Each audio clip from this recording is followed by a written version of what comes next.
So once it so happened that during the time of the Mahabharata Yuddham, Bhagwan Krishna tells 5 predictions of Kaliyuga to the Pandavas, and for that he does not directly tell them. He asks the Pancha Pandavas to go into 5 different directions, and whatever strange they get to see, he tells that you see that and you come back and you tell me what is that, and I will explain it to you how they are actually the symptoms of Kaliyugam also. That's when first Yudhishthira goes in, all the Pancha Pandavas they set out. Yudhishthira goes, he comes back and he tells that I saw a very unique and strange sight that is there. What was it? That is, he saw an elephant with 2 trunks, it seems. That's when Bhagavan explains that elephant with 2 trunks actually symbolizes, it talks about the rulers of Kaliyugam, wherein there will be no unity between Manasa, Vacha, Kriya, as we say. That is, what you think, what you speak, and what you actually do. All these 3 things should be one, should be the same. But in Kaliyugam, what will happen is people will speak one and they will end up doing something else. That's the reason we have so many rulers, ministers or so who give us so many promises that are there but actually end up doing nothing or maybe something else. So in Kaliyugam, people will say something but they'll end up doing something else. So this elephant having 2 trunks symbolizes this. Next, Arjuna, what he saw was, he saw a bird, it seems, and on the wings of that bird, Veda mantras or so were inscribed. But at the same time, this same bird, it was eating the flesh of an animal also. Arjuna was shocked to see this sight. Said that such a divine bird, it has got all the Veda mantras on its wings, but still it is eating the flesh of an animal. So what is wrong in this? That's when Bhagavan explains that the priests in Kaliyugam also, what they will do is, they will definitely have lot of knowledge, it seems, but they will do all this for maybe money perspectives or maybe for fulfilling their material pleasures also. And people in Kaliyugam always, what will happen is, they will not think about their own growth.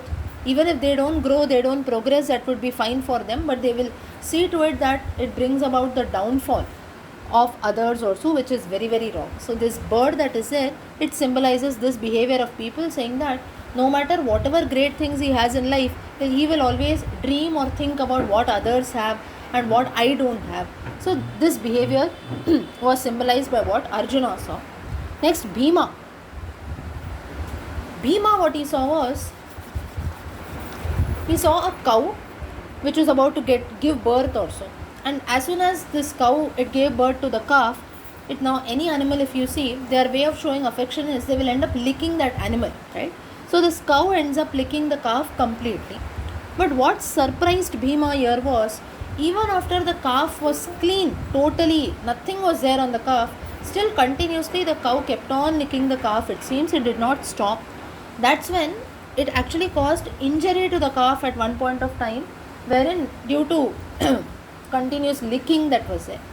Bhagavan explains that in Kaliyugam, what will happen is, people will show extra love and affection towards their children, that this love only will destroy the capabilities of their children, the dreams of the children also. That is, when easy life is given, not only to children, to anyone, we lose the value of things, right? And that's the reason people will completely ignore their spiritual life, it seems. So excess of anything always is bad, right? So therefore, in Kaliyugam, this will be seen very, very easily around, wherein things are available easily, so people don't value things. When extra love, affection is being shown, that also will cause lot of, instead of being beneficial, it will cause lot of harm, it seems, like it happened in the case of the calf. Next, Sahadeva, what he saw was, he saw a well, it seems, and that there were 4 other wells that were there around that main well. Now the 4 wells, they were overflowing with water, but the one in the center, that was completely empty. Now this was again something which was very, very surprising. Bhagavan explains that empty well that is there actually signifies the poor people who are there, and those 4 wells which were overflowing with water, it represents a rich class or people with lot of prosperity. So in Kaliyugam, what will happen is, the poor remain poor, the rich keep on getting rich, and in fact the overflowing of water is, the rich people, they will not offer even a single penny to those poor ones or so. They will waste money for themselves, they will not end up sharing, there will be a miser or so. They will not help the needy and suffering. So such behavior also will be very commonly seen in Kaliyuga. Finally, what Nakula saw was, Nakula, he sees that there was a big stone which was falling from a hill also. Now you see in mountains also, especially during rainy season, you have rocks and stones that keep falling. Now that stone, while it was falling down from that hill, it could not be stopped. There were other rocks, trees and so on, but that stone could not be stopped by all that. But suddenly that stone stopped, it seems, with the help of a small plant. Nakula did not understand this. How come there were so big rocks, stones, everything were there, trees were there, still that boulder that was there, it kept on falling down. But this small plant that was there, it ended up stopping this rock to fall down further. That's when Bhagavan explains that falling of the rock is something which symbolizes how people will live in Kaliyugam. People will fall down in character, personality, they will keep on destroying and crushing everything that comes their way, however big it is. And while they are leading to success also, that is for the, if you people wish to attain something, they will do it by any means, it seems, by hook or crook, but at the end of the day nothing will help them. There will be no peace of mind at all, except for that small plant which stopped the stone. That small plant is nothing but chanting the names of the Lord. Nama sankirtanam yasya sarva papa pranashanam pranamo dukkha shamanaha tam namami harim param.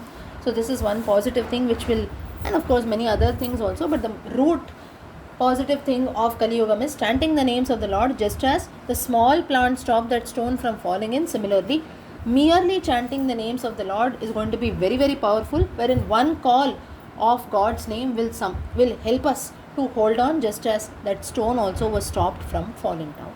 So these were and this will end up finally giving peace and happiness to people in Kaliyugam.